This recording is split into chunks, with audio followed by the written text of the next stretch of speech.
All right. Let's get right into it. Um, y'all know me, man. I'm like a salvation type of preacher. You know what I'm saying? Teacher.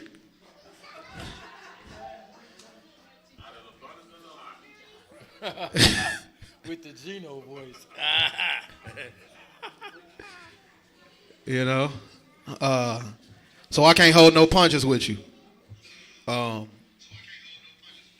It sound good. Sound good.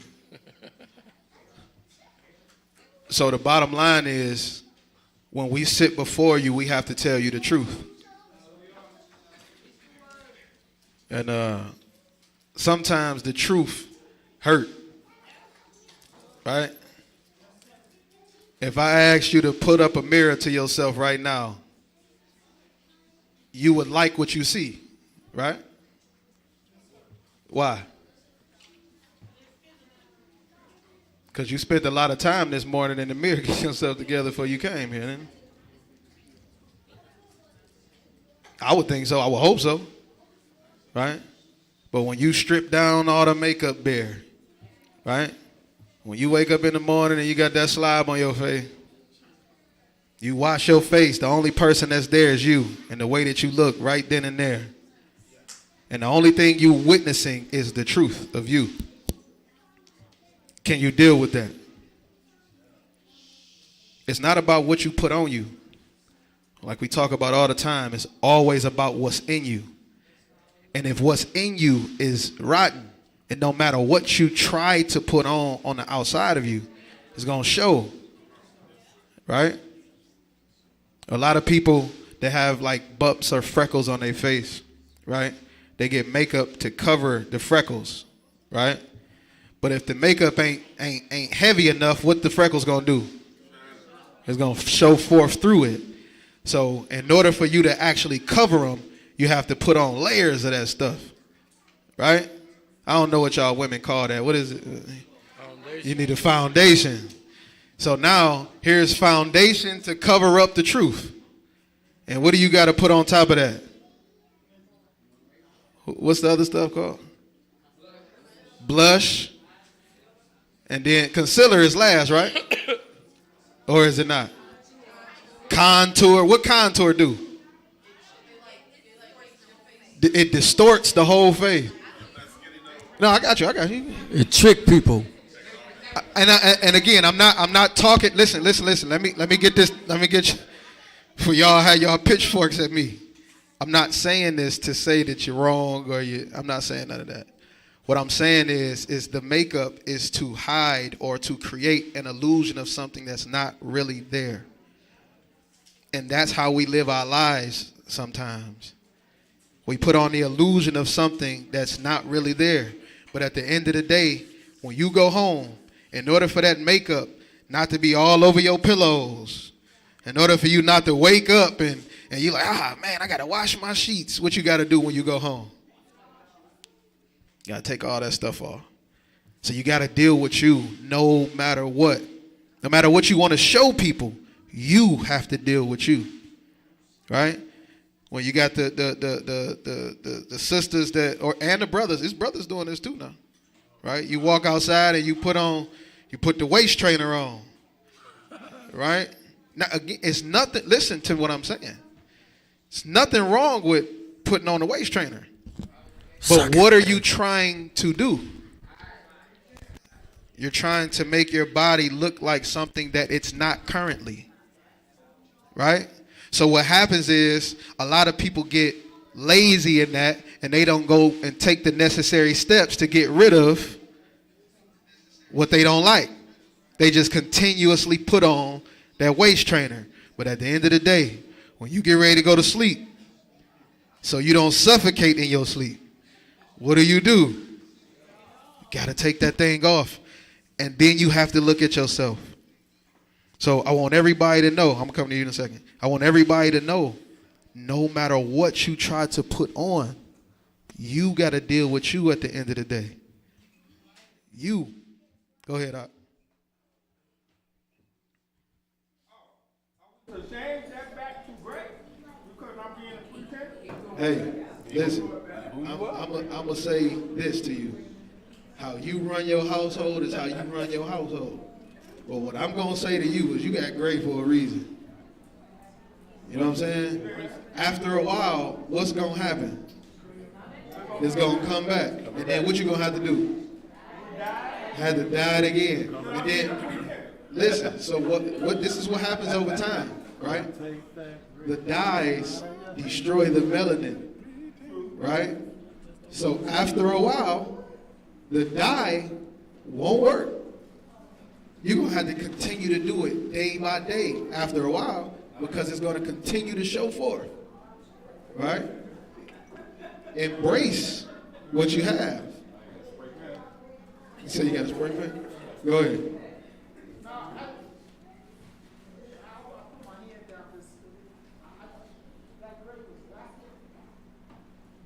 What? No, when I dyed it black. Now You know how you usually see him. Yeah, He ain't the same way no more. I'm confused. I dyed it black. It's originally gray. But go ahead, I'm done. I'm done. Leave it alone. Bottom line, listen. Again, I'm not faulting anybody for doing what they do. You know what I'm saying? You get it how you live. You know what I'm saying? It's not ain't no pressure. What I'm trying to get you to see is no matter what, at the end of the day, you got to look at you. It's just you and you at the end of the day. No matter where you go, you will follow. All right? So the title of today's lesson is You Are What You Do. You are what you do. It don't matter what you say.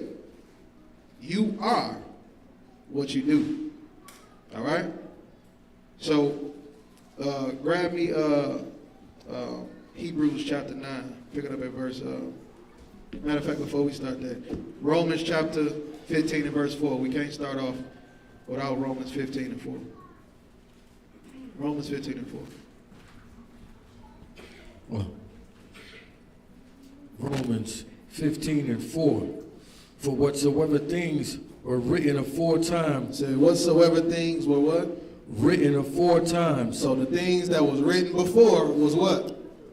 Written for our learning. It was written for our learning, for us to take and pay attention to it. That what? That we through patience. That we through what? Patience. It's going to take some patience when you see this stuff now. Right? And what else? And comfort of the scriptures. When it says through patience and comfort of the scriptures, in order for you to have comfort in the scriptures, what do you have to do? You got to read them, know them. Read them, know them. Study. Believe. Practice. You got to believe them. In order for them to give you comfort, you got to believe them. Because if you don't believe what you read and you studying and you just doing it just to do it, you don't find no comfort in it. This stuff don't mean nothing to you. Right? And you can't use it when you fall into temptation and you want something to pull you out. If you ain't willing to go in it and believe it for what it is before that happens. See, the Most High is not one of those guys where you can just pick me up at any time after a while. Now, don't get it twisted. There are people in this world who are lost and they need to be found. But when you find them and you know what you've got, you need to hold on to it. Hold fast to that thing. You know what I'm saying? Don't just pick him up and put him down when you so please. Because you don't want your man to do that to you. You don't want your woman to do that to you. If they only dealt with you when they felt like it. You'll start to get a sense that you're not appreciated. And what would you do in that situation? You'll get up out of there. Right? So you don't want the Most High to feel that way about you. So if this is something that you want to do and you want to be on and you believe on, go all the way with it. It's for your benefit, not your detriment. Right? Read that one more time. For whatsoever things were written aforetimes were written for our learning, that we through patience and comfort of the scriptures might have hope. And we might have what? Hope. And we might have hope. Hallelujah. Hebrews 9:24. Any of y'all been dead before? Dead. Dead? Yeah. Yeah. Yeah. Not literally. I ain't talking about spiritually. Y'all watch out. Y'all been dead before? Flatline. Out of here. No more breath. No? I was on life support. 2 seconds. Life support, 2 seconds. Life So, if you haven't died before, it's hard to kind of wrap your mind around what that feels like or what that's like, right? To have life ripped from you or taken from you and you can't go back, right? That it's just over with. And ain't nothing else after that. We ain't felt that feeling, right? So because we haven't felt that feeling, does that mean we take death for granted? No. You can't take death for granted because it's going to happen to all of us. And what you do here is going to decide where you're going to end up later, right? So when it comes to your soul, you can't play with that thing. You know what I'm saying? We kind of like play with stuff that we don't really understand. You know what I'm saying? Stuff that we don't feel like is a real threat to us. But if I asked you, hey man, there's a bunch of people that's beefing with you inside that house right there, and they got semi-automatic weapons. You gonna run up in there? What would you tell me? Grab the prick off. You said grab the prayer cloth? Grab the Draco? Chad going in there. Tell him, Mark, you going in there, right? You whip a bear, right? I'm just talking junk, you know, ain't going nowhere. Boy said grab the Draco. Not Nate. Nate gonna grab the Draco? Ain't no Nate to grab the Draco. Nobody. You ain't going in there. Because what is imminent? Death is imminent. So you're not going to play with your life like that. Straight up. Right? You ain't going to play with your life like that. But because we can't see this on this side of it, where if you do the wrong things according to the God that you serve, that the death that you're going to endure is something that is seemingly forever after this, right? Well, we'll play with that because it's not something that we've ever experienced. We've seen people get shot before. We've seen people get beat up, the whole nine. But we don't tend to think or care about a lot of times what happens after we take our last breath. Let's look at something. Hebrews 9:24. Hebrews 9:24. Come on. For Hamashiach is not entered into the Kodesh place made with hands, which are the figures of the true, but into Shamaim itself, now to appear in the presence of Yahuwah for us. Nor yet that he should offer himself often as the high priest entered into the Kodesh place every year with blood of others. For then must he often have suffered since the foundations of the world, but now once in the end of the world have he appeared. So he came, we're talking about the Savior, right? Who everybody called Jesus Christ, right? Yeshua HaMashiach, our Master and our Savior, right? His existence was based on him making himself Lord in the angels, putting on flesh, and coming to do what? Die. That's what his whole makeup was. That's love, right? He knew from jump, I have to come down here and I gotta die for these people, right? But we don't consider that a lot of times. That's what he was sent here to do. Read on.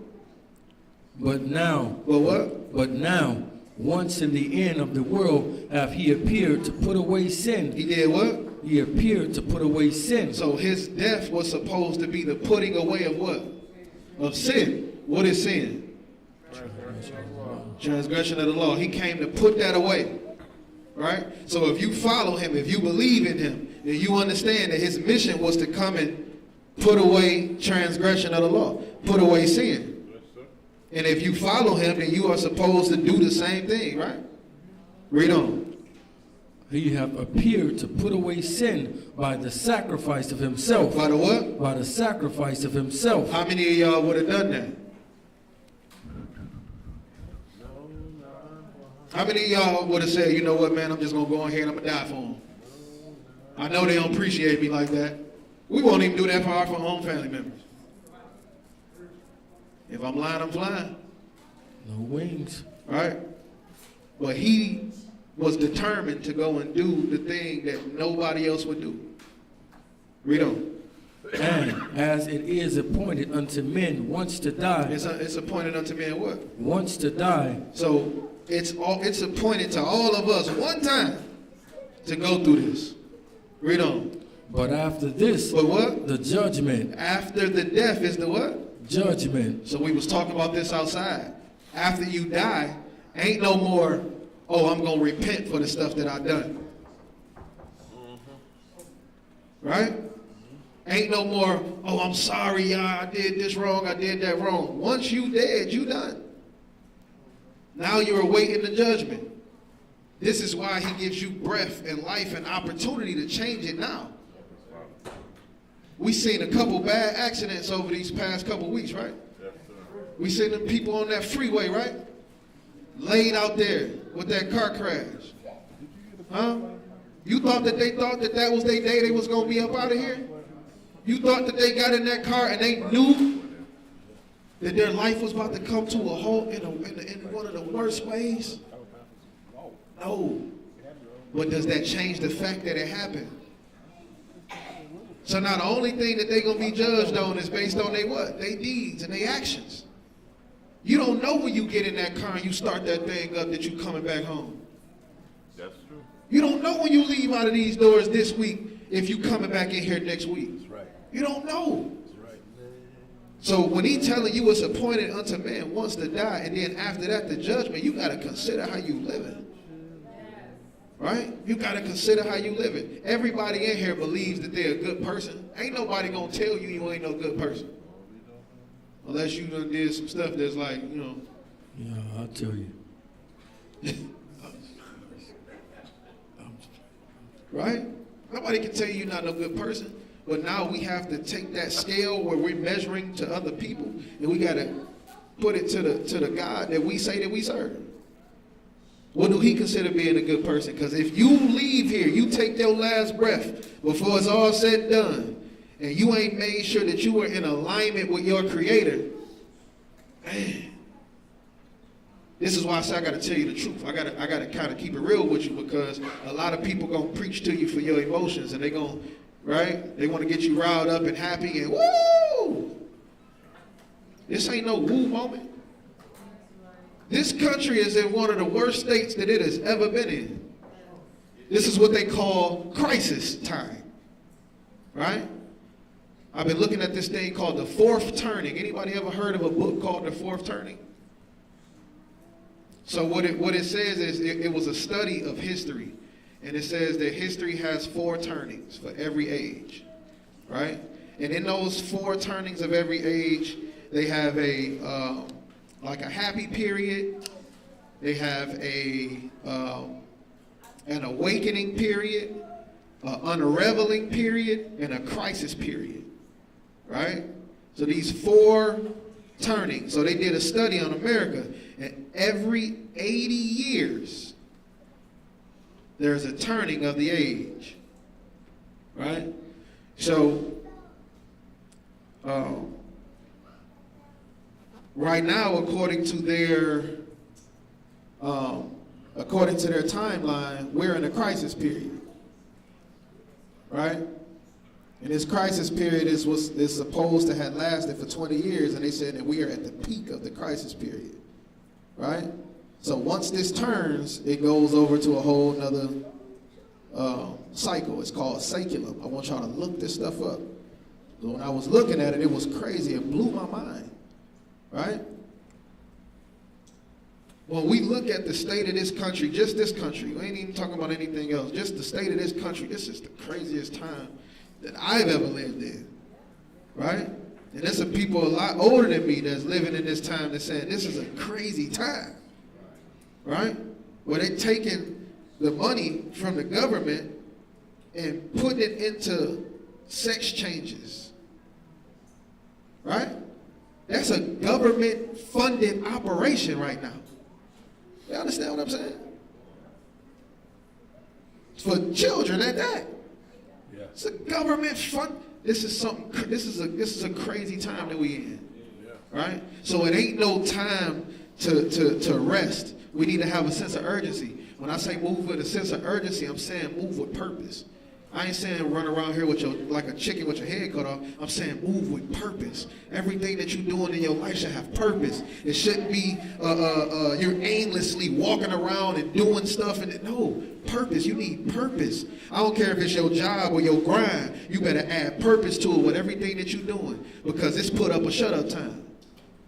Right? We've been given grace and been allotted a lot of time to mess up over the years. But it's time to move with purpose. Now, I know y'all feel the same thing I feel. I know y'all feel that it's a sense of urgency where you got to get yourself right now. I ain't have to be in your household to hear you saying that or feel you feeling that. You feel like you need to get yourself right now. Right? You feel like you need all that stuff that you was doing wrong, you need to get it right now. Right? Your career is in a topsy-turvy. You need to figure out a way to get yourself over the hump right now. Everybody is having that type of feeling. So I'm saying move with purpose. Because according to this, one time is it appointed for man to die, then the judgment. Right? But you are what you do. You are what you do. A lot of us have come out and say one thing, but do something totally different behind closed doors. You are what you do. Right? Jump over and grab me Matthew chapter 23. Pick it up at verse 1.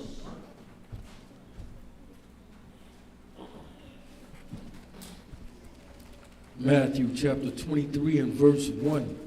Then spake Yahushua to the multitude and to his disciples, saying, the scribes and the Pharisees sit in Moses' seat. So who are the scribes and the Pharisees? Anybody tell me who the scribes and the Pharisees are?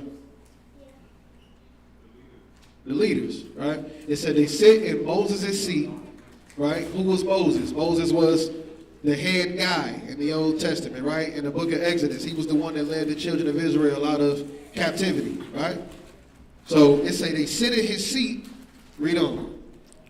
All therefore whatsoever they bid you. Everything that they say for you to do, or everything that they tell you, what does it say? Observe and do. It said everything that they saying to you, observe it and do it. Right? Which means that they're telling you what? Telling you the truth. They're telling you right. Right? But then what did it say after that? But do not you after their works. It said, but don't do after their what? After their works. After their works. That means that they saying something that ain't adding up to what they doing. Because you are what you do. What they saying could be right and exact. Just like you can go out and teach people, oh, the Bible is about this, the Most High this, but if we peer it into your home, are you walking that thing out like you say you are? Read on. For they say and do not. For they what? For they say they do it, but they don't do it. They not doing it for real. Don't be this person. Because he called these people something. Read on. For they bind the heavy burdens and grievous to be borne, and lay them on men's shoulders, but they themselves will not move them with one of their fingers. But all their works do they do to be seen of men. All their works they do to be what? To be seen of men. What's the point of you putting on the makeup and the waist trainer and all that to do what? To be seen of men. Right? This is what they're doing in their actual life. They're making up righteousness. Hey, y'all, hold it down over here. They're making up righteousness. They're making it look like they A1. But that's not what they are for real. Read on. But all their works they do for to be seen of men. They make broad their phylacteries and enlarge the borders of their garments, uppermost rooms at feast, and the chief seats in the synagogues, and the greetings in the markets, and to be called of men, Rabbi, Rabbi. Yeah. But be not ye called Rabbi, for one is your master, even a Mashiach, and all ye are brethren. And call no man your father upon the earth, for one is your Father, which is in Shamayim. Verse 24. Verse 24. You blind guides. They're what? You blind guides. These are blind guides. Right? These people that can't see where they going, and they showing people the way that they going, which ain't nowhere, because they blind. Read on. You blind guides, which strain at a gnat. Which do what? Which strain at a gnat and swallow a camel. He said they strain at a gnat, but swallow a camel. They don't know what they doing in their life. Right? The smallest things, they calling it a kamikaze or something. But the biggest things that they got right in front of them, they act like they can't see it. Verse 13.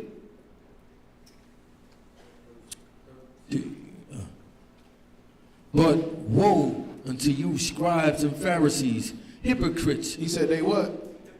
Hypocrites. They hypocrites. What's a hypocrite? Actor. It's an actor. Somebody who putting on, but it ain't reality. Don't be that person. Don't be that person. Matthew chapter 12.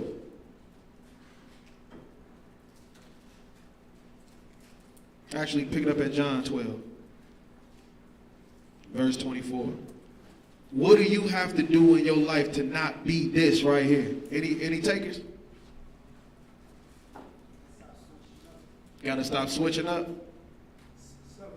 Take heed to thyself. Take heed to yourself. What else?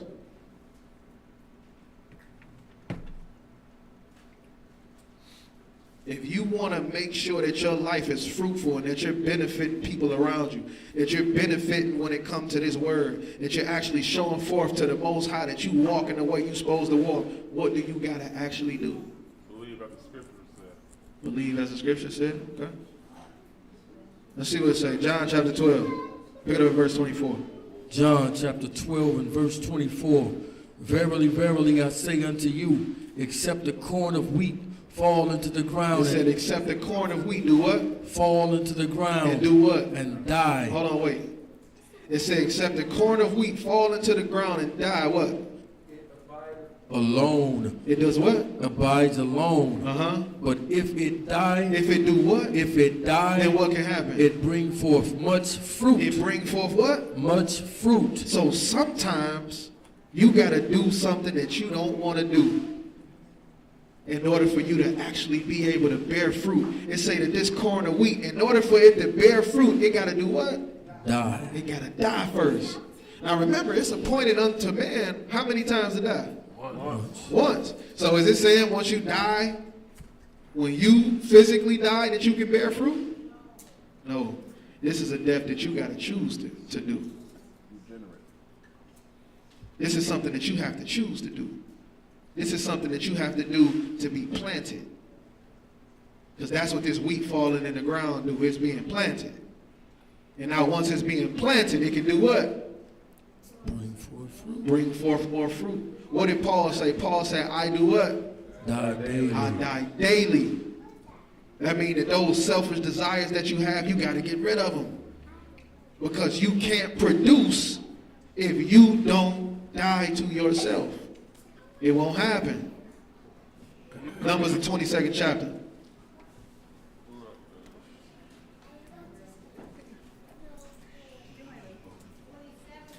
22nd, Numbers 22. Numbers chapter 22. See, here's the thing, right? A lot of us in this room have been baptized before. A lot of us in this room feel like that we on the right path, we on the right way, and you can't tell nobody nothing, right? So imagine a man who been at work all day long, And this man that been at work all day long, he get off work and he run himself a bath. And he go sit in the bath, and then he get up and he get out the bath and he say he clean. Could you imagine that? Who can tell that man that he not clean? Himself. Who can tell that man that he not clean? Can you tell him he ain't clean? Yeah, himself. To smell it at the mess. You can't tell him he ain't clean?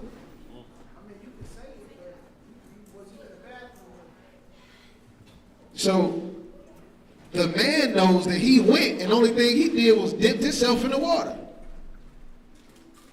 You ain't get no soap, Negro. You ain't get your loofah.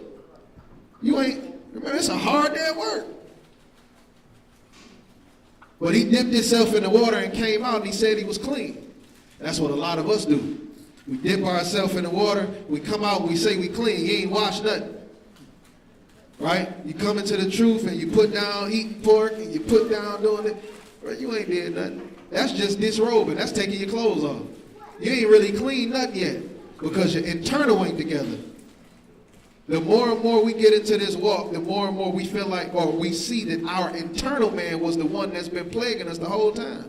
Yeah. All that other stuff was just a prerequisite. Right? Stop fornicating. That's a that's light work.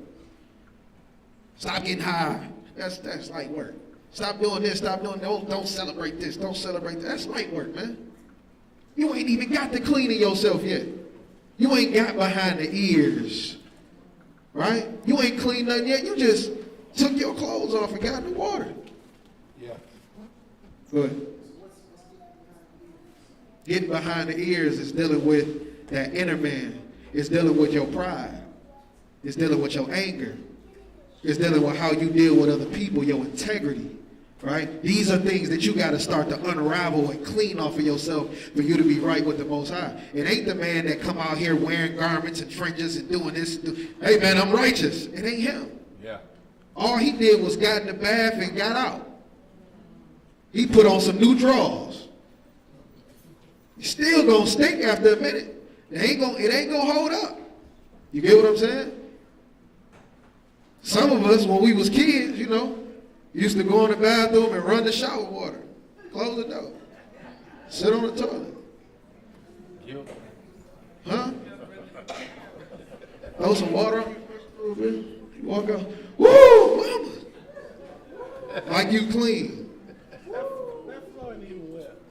Until she smell you. Right? We can't act like we clean, y'all. And we don't got time to act like we clean. Yes, sir. We got to actually get clean. You know, like when you was about to go on that date with that girl that you thought you was about to get it in with afterwards. What type of cleaning did you do then? You hit the hot spots.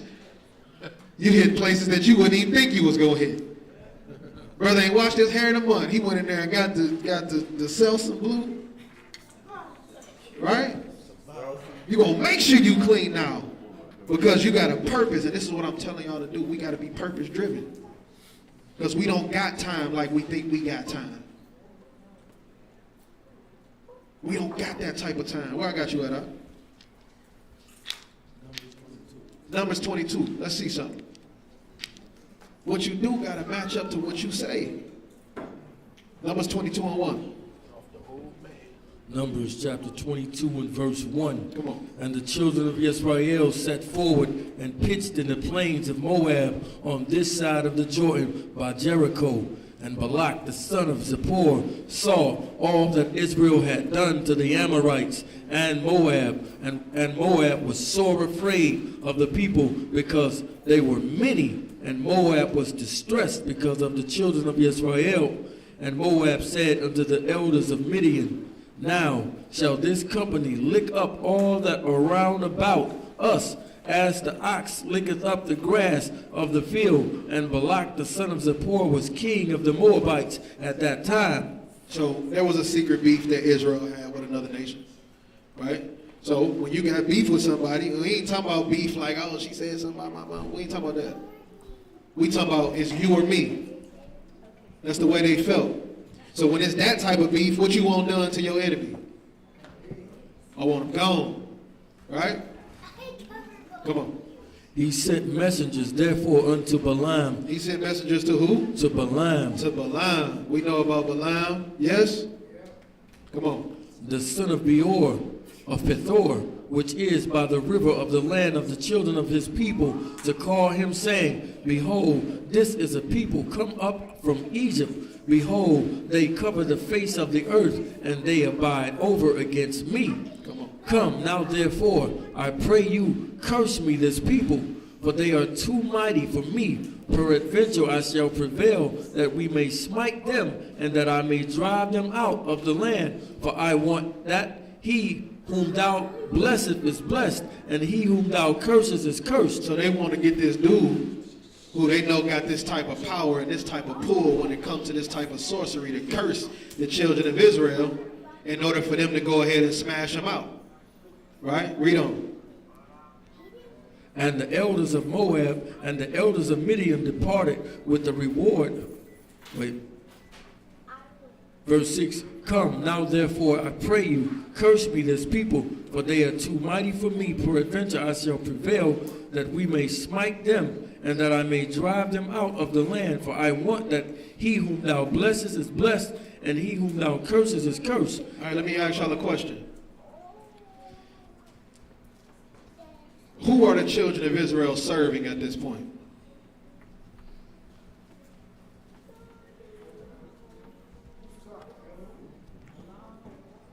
Who are the children of Israel serving at this point? They serving Yah. They serving the Most High Yah. I want y'all to look at something now. They serving the Most High Yah. This is our Elohim, our protector, our God, our chief, our king, right?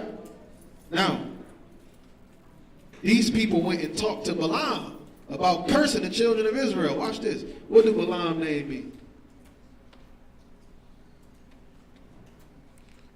Not of the people. His name means not of the people. So he was not of who? He was not of Israel whatsoever. But he still had the keys to blessings and curses to the children of Israel. Right? And who gave him that power? The Most High did. So you got to be mindful of how you dealing with people. Right? It's somebody that ain't associated with the children of Israel at all that the Most High gave power to curse them or bless them. Right?